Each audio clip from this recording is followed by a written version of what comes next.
नमस्कार, मैं हूं आचार्य सतीश अवस्थी और आपका बहुत स्वागत करता हूं लव विद एस्ट्रोलॉजी में।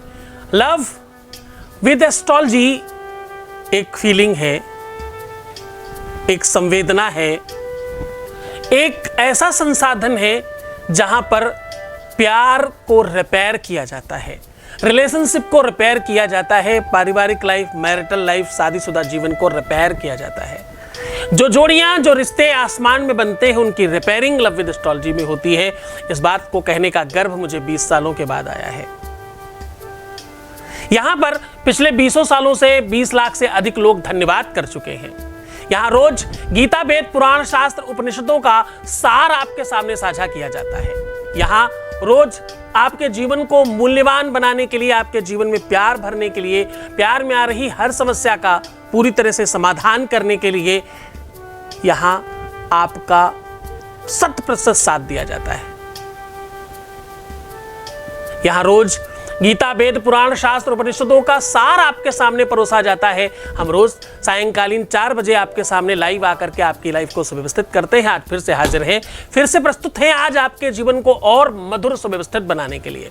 अगर आपके जीवन में खुशी की कमी है, आपके जीवन में मुस्कुराहट की कमी है, अगर आपके जीवन में खुशियां, प्रसन्नता, आनंद और प्रेम में चीजें नहीं बन पा रही हैं, अगर रिश्ते को आपने हमेशा अपनी तरफ से चलाए रखा है, सालों से आपने संभाला है रिश्तों को, सालों से आपने मेहनत करके, परिश्रम करके इस प्रेम रूपी वृक्ष को पानी से नहीं, अपने प्यार से और अपने ब्लड से सींचा है और आज वो वृक्ष मुरझाने लग गया है, आज अगर वो पेड़ खराब होने लग गया है, सूखने लग गया है या सूख भी गया है, तो भी इसे फिर से हरित किया जाएगा, फिर से इसे सुव्यवस्थित किया जाएगा और फिर से इसे बना दिया जाएगा आपके काम का।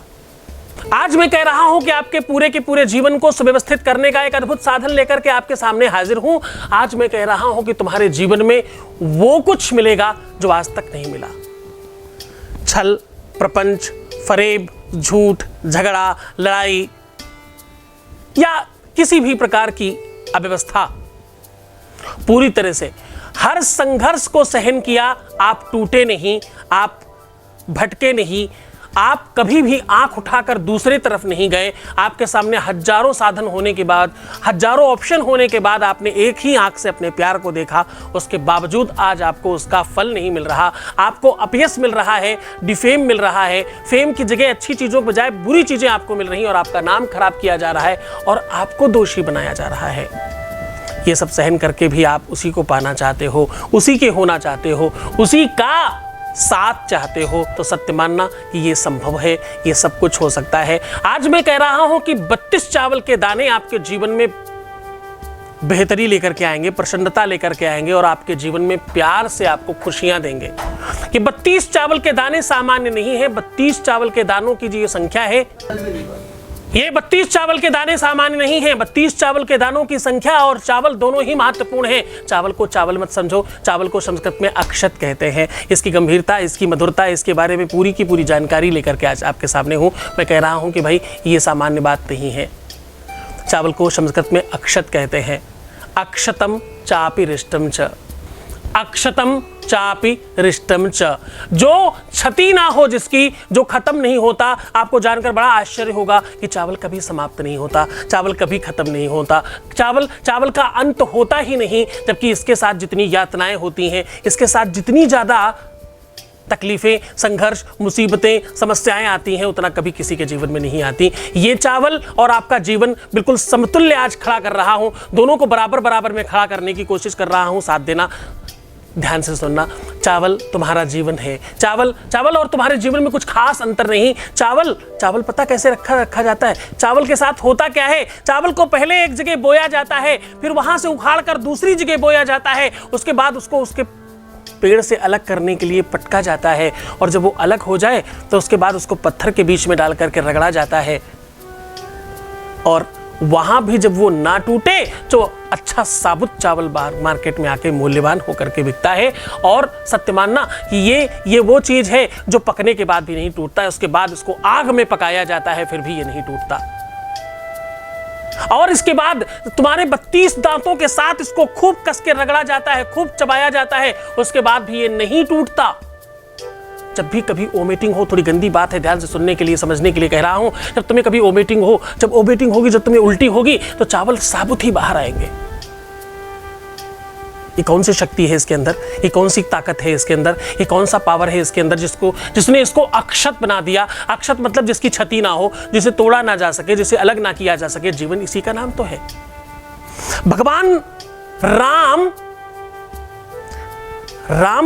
राम तब बन पाए जब उनके जीवन में चावल जैसी सोच आई, जब चावल जैसा स्वभाव आया। तब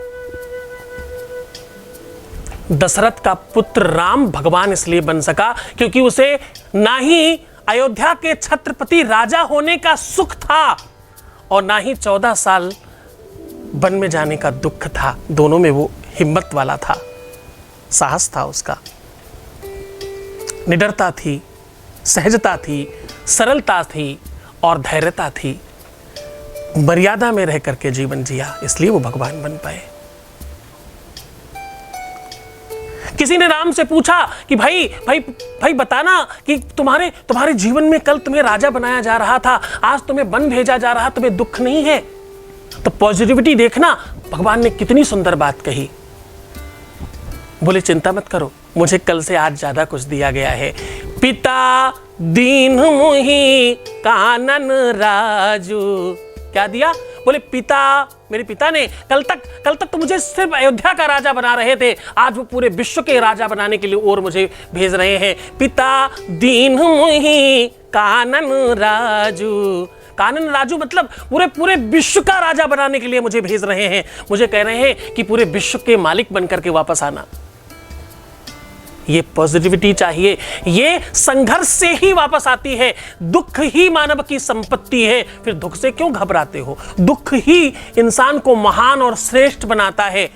एक छोटी सी कहानी बताता हूं, ध्यान से सुनना। तुम्हारे चावल को आज इतना बड़ा बना दूंगा कि तुम्हारे जीवन में प्यार भरेगा। ये जरा संभाल के रखना, इन 32 चावलों को। ये 32 चावल तुम्हारे जीवन को चेंज कर देंगे। तुम्हारे जीवन में तुम्हारे दांत भी 32 ही हैं। तुम्हारे खुशी का जो सबसे बड़ा आइकन है, तुम्हारे खुशी का जो सबसे बड़ी पहचान है, तुम्हारी प्रसन्नता का, तुम्हारे आनंद का सबसे बड़ा जो कारण है, लोग बोलते हैं 32 ही मत दिखाओ, बोले दांत मत दिखाओ, बोले हंसना मत, बोले दांत मत खोलना। वही 32 दांत की बात कर रहा हूं। वो 32 संख्या दांतों के लिए है खुशी का अभिप्राय और चावल की अक्षता को लिया है, दोनों को सम्मिश्रण किया है तुम्हारे सामने। ये अद्भुत प्रयोग आपके सामने साझा कर रहा हूं, ध्यान से सुनना। एक अद्भुत कहानी आपको सुना रहा हूं। एक कहानी बताता हूं। एक लॉरी में, एक गाड़ी में, एक ट्रक में बहुत सारे पत्थर जा रहे थे। उन पत्थरों में आपस में झगड़ा हुआ, लड़ाई हुए।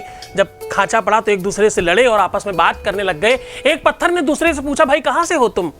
उस पत्थर ने बड़ी सुंदरता में जवाब दिया, बोले बेटा, बोले भाई, मेरे बंधु, मेरे सखा, तुम वहीं से हो जहां से मैं हूं और जहां से मैं हूं वहीं से तुम हो। बोले अच्छा, कहां से? बोले मैं मकराना से हूं। बोले तुम्हें किसने बेचा? बोले तुम्हें जिसने बेचा उसी ने बेचा, तुम्हें जिसने खरीदा उसी ने मुझे खरीदा, तुम्हें जिसने काटा उसी ने मुझे भी काटा। हम एक ही पत्थर के, एक ही शिला के, एक ही पहाड़ के हिस्से हैं भाई। हम और आप भाई भाई हैं। इस बात को सुनकर के दूसरा पत्थर रोते हुए बोला, बोले अरे भाई, हमारी शकल एक है, हमारी सूरत एक है, हमारी पहचान एक है, हमारी नस्ल एक है, हमारा काटने वाला एक है, हमें खरीदने वाला एक है, हमें बेचने वाला एक है, और यहां तक का दुर्भाग्य कि हम एक ही जगह लगने जा रहे हैं। और फिर भी हम दोनों की भाग्य में इतना अंतर कि जहां पर लोग मेरे पैर क्या लोग जहां मेरे सर के ऊपर अपना पैर रखेंगे, वही तुम्हारे पैरों पे अपना सर रखेंगे। जिस मंदिर में तुम मूर्ति बन के लगने जा रहे हो, उसी मंदिर में मैं फर्श का पत्थर बन के जा रहा हूं। ये दुर्भाग्य मेरा क्यों? जिस मंदिर के जमीन में, फर्श में मैं लगूंगा, लोग मेरे सर के ऊपर पैर रख करके जाएंगे, वहीं तुम मूर्ति बनकर लगने जा रहे हो, तुम्हारे पैरों में लोग सर रखेंगे। ये इतना बड़ा अंतर, ये इतना बड़ा दुर्भाग्य और भाग्य, ये कैसा मत है, ये कैसी बात है, जरा बताना भाई, ये अंतर कैसे आया? बोले ये अंतर समझो भाई, मैं समझता हूं, ये मैं चाहता हूं कि तुम भी समझो इस अंतर को। बोले तुम्हें याद है जब हम पहाड़ पे थे, जब हम एक ही शिला थे, तो हमारे ऊपर हैमर चल रहे थे? बोले हाँ याद है। बोले हमारे सर के ऊपर वो हैमर चलाया जा रहा था, बम फोड़े जा रहे थे? बोले हाँ याद है। बोले उस समय उस हैमर की मार तुम सहन नहीं कर सके और तुम क्रैक हो गए, तुम दरक गए, तुम्हारे अंदर वो क्रैकनेस आ गई, तुम्हारे अंदर वो दरार आ गई, तो तुम्हें स्लाइस कर दिया गया। और मैं वो सहन करता रहा। उन मुसीबतों को, उन अंबार संकटों को, उन समस्याओं को मैं पूरी तरह से सहन करता रहा। जो भी मेरे पर आए, हर बात को मुस्कुरा के सहन किया है मैंने। राम की तरह बन गए तो मुस्कुरा कर, झगड़ा किया तो मुस्कुरा के, कोई काम किया तो मुस्कुरा के, हर हाल में अपना आपा नहीं खोया, अपना धैर्य नहीं खोया, अपना साहस और अपनी निडरता बरकरार रखी है मैंने। अपने इष्ट और अपने गुरु के प्रति श्रद्धा विश्वास बरकरार रखी है हर हाल में। इसलिए मुझे तराश के मूर्ति बना दिया गया और तुम टूट गए, तुम छोटे से संकट में दरक गए, तुम रो पड़े, तुम बिलख पड़े, तुम परेशान हो गए, इसलिए तुम्हें स्लाइस करके पत्थर बना दिया गया जमीन में बिछाने के लिए। तो यही जीवन है जो छोटी छोटी समस्याओं में, छोटे छोटे संकटों में डगमगा जाते हैं, हिल जाते हैं, भयभीत हो जाते हैं, परेशान हो जाते हैं, उनको स्लाइस कर दिया जाता है। और जो अडिग रहते हैं, अपने गुरु के प्रति श्रद्धा और विश्वास रखते हैं, अपने गुरु के चरणों में अनुराग रखते हैं, हर हाल में सबरी की तरह सैकड़ों सालों तक गुरु के शब्द पर इंतजार करते रहते हैं अपने भगवान के आने का, उनके जीवन में भगवान आते हैं, यानी उनके जीवन में खुशियाँ आती हैं, प्रसन्नता आती हैं। चलो उतना नहीं तो हम तो सीधी बात आज कह रहे हैं, हम आज कह रहे हैं कि ये चावल के दाने तुम्हारे जीवन में खुशियां लेकर के आएंगे। तुम्हें कुछ क्षण, कुछ पल लगाने हैं अपने जीवन को खुशहाल करने के लिए, बेहतरीन करने के लिए। तुम्हें कुछ थोड़ा सा समय तो देना है, बाकी तो सब अपने आप हो जाएगा। उपाय को और सीधा लेकर के चलते हैं, उसके पहले एक वॉइस मैसेज ले लेते हैं। प्रणाम गुरुजी, हम झारखंड से सुनीता बोल रहे हैं। हम पहले बहुत ही परेशान थे। आपसे जुड़ने से पहले मेरे साथ बहुत सारा ऐसा घटना घटा था, जीने का मन नहीं करता था। अचानक आपका यूट्यूब में आपका वीडियो मिला, फिर वीडियोज बहुत सारे हम देखने के बाद आपसे जुड़े। उसके बाद फिर पूजा भी आपके यहाँ कराया। पूजा होने के बाद मेरे साथ बहुत ही अच्छा हो रहा। जो मेरे साथ जो हुआ था घटना, मेरा बॉयफ्रेंड जो था वो बात नहीं करता था, इग्नोर करता था, किसी दूसरी लड़की से बात करता था। लेकिन अब पूजा कराने के बाद मेरा बॉयफ्रेंड जो है वो वापस आ गया है और शायद शादी का भी बात हो रहा है और हमको लगता है कि जल्द से जल्द शादी भी हो जाएगा। ये आपके वजह से हो पाया, आप लोगों की वजह से हो पाया और इसलिए हम आपको थैंक यू कहना चाहती हूँ। ढेर सारा thank you so much Guruji. Thank you so much to you.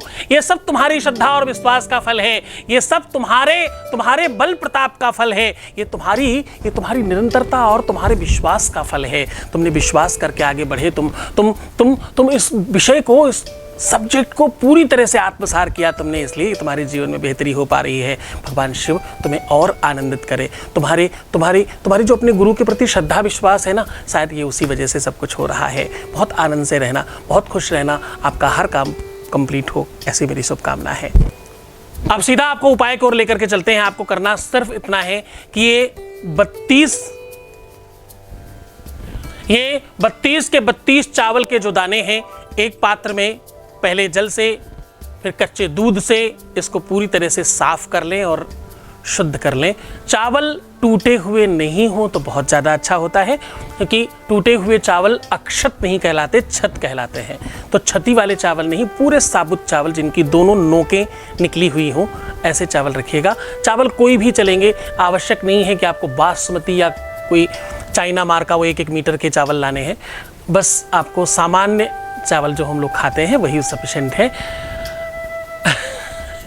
अब मेरी देखो आदत है थोड़ा बहुत कुछ कहने की, तो तुम लोग समझ जाया करो। वो 32 चावल के दाने आपको धुल के साफ करके एक प्लेट पर रखना है। उसके बाद हर चावल पे अपनी अनामिका उंगली रख करके अपने प्रेम का नाम लेकर के बोलना है, मम वशम भव, मम वशम भव। जैसे मैं भगवान कृष्ण को अगर प्रेम करूं तो मैं बोलूंगा, भगवान कृष्ण मम वशम भव।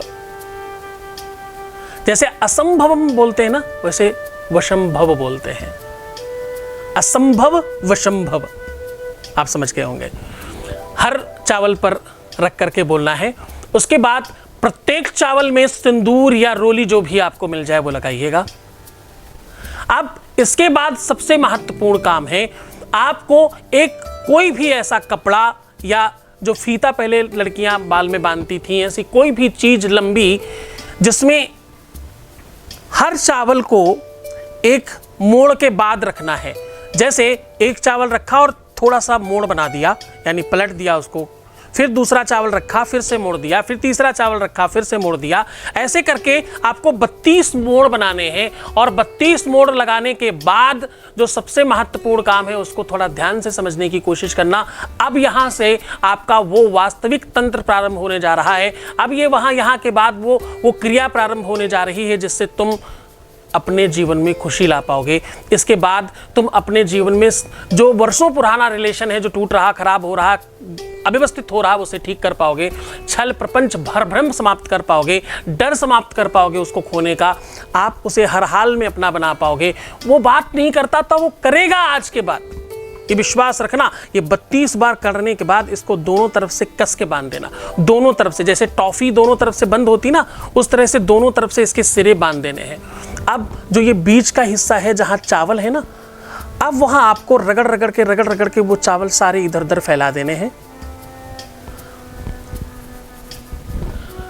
इसके बाद सबसे स्पेशल चीज अब यहां से प्रारंभ होती है। यहां जो सामने का वो टॉफी का यानी बीच का हिस्सा बचा, यहां वहां बांध दिया। वो जो बीच का हिस्सा बचता है, एक तरफ अपना और एक तरफ उनका नाम बहुत अच्छी तरीके से लिखिएगा। चाहे किसी पेन से लिखें या रोली सिंदूर से लिखें या सिंदूर में घी मिला के लिखें, जैसे भी मिले लिखें। दोनों तरफ, एक तरफ अपना, किसी भी तरफ, राइट लेफ्ट मत देखना, उसमें राइट लेफ्ट कुछ नहीं होता। एक तरफ अपना, एक तरफ उनका नाम लिख दीजिए और इसे किसी भी शुभ पेड़ के नीचे दबा दीजिए। गमले के नीचे, तुलसी के, या किसी केले के पेड़ के नीचे, या पीपल बरगद के पेड़ के नीचे, जो भी शुभ वृक्ष है, नीम मिल जाए उसके नीचे आप इसको दबा दीजिए। ये काम शनिवार के दिन करना। ये काम शनिवार के दिन करना। शनिवार सबसे महत्वपूर्ण है। वैसे तो रविवार, मंगलवार, शनिवार, गुरुवार, शुक्रवार किसी भी दिन करें, कोई मुश्किल नहीं, पर शनिवार को थोड़ा ज़्यादा ताकत बढ़ जाती है इसके अंदर। इसे वहाँ दबा देना और दबाकर जब कंप्लीट पूरा दबा लेना ना, तो उसी जगह पे मिट्टी में फिर से अपनी अनामिका उंगली से लिखने का नाटक करना। भले ही ना लिख पाओ वहाँ पर, ऐसे अपना नाम लिखें, फिर उसका नाम लिखें, फिर उसका नाम लिखें, फिर अपना नाम लिखें। ऐसे 5-5 बार करिएगा और प्रणाम करके वापस आइएगा। बस इतना मात्र काम करना है। उसके बाद विश्वास मानना, पूरे की पूरी दुनिया में, पूरी के पूरे विश्व में तुम्हें उससे अलग करने वाला कोई पैदा ही नहीं हुआ। खूब खुश रहना, खूब प्रसन्न रहना, आनंदित रहना, अपना बहुत ध्यान रखना। आपकी खुशियों पर आपका हक है। मुस्कुराओ, सुंदर बनो, पानी पियो, प्रीवियस लाइफ कभी मत बताओ, पैसों का आदान प्रदान बिल्कुल मत करो। अपना बहुत ख्याल रखना, अपने आप को व्यवस्थित रख करके करना। मैं आपके साथ हूँ। भगवान शिव तुम्हारे जीवन में प्रेम भरे, तुम्हें आनंदित करे, तुम्हें सुव्यवस्थित करे और तुम्हें अच्छा बनाए। ओम नमः शिवाय।